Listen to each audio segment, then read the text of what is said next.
laal jimaa qamaatiin lulluuqanni tabba naman geessu hambisi malee dhageessanii namni jimaa qama'u namni lulluuqatu abadan ilmiin baasu amma dila ulamaa kanarraa lulluuqanneeti hajuu hin jiru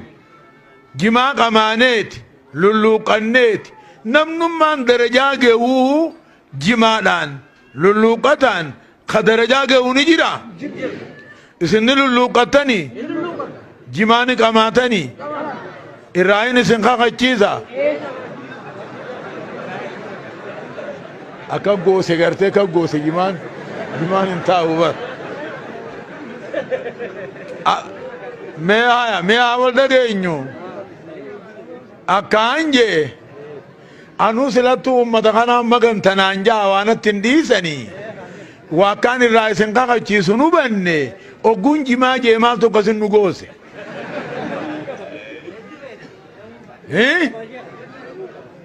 dhageessanii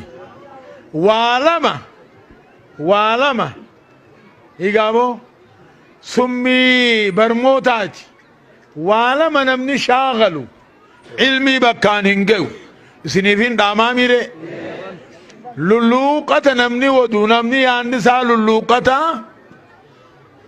ilmii bakkaan hin ge'u taakka jaa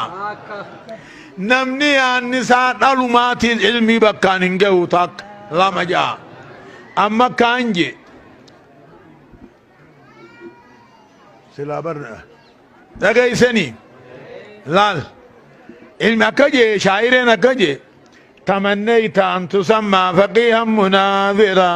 بغير عناء والجنون فنون ولو لبس الحمار ثياب غز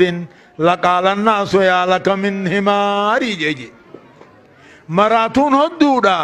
أكنم اللوكني أكفين تها وامبر بانو أركتشا علمي برجتش مراتودا جي لا يستطاع العلم براحة الجسم جا مسلم akka fedhan harkataa lulluuqataa garaan beelaa'uu dhabaa ilmitti hin bahan rakkatan malee cinqatan malee ilmitti hin bahan amma kaatee harrittiin mudawwar uffattee imaamata marattee kunoo ani ulama yoo jette maal jaaniin ati yaa harree maaluma jaaniin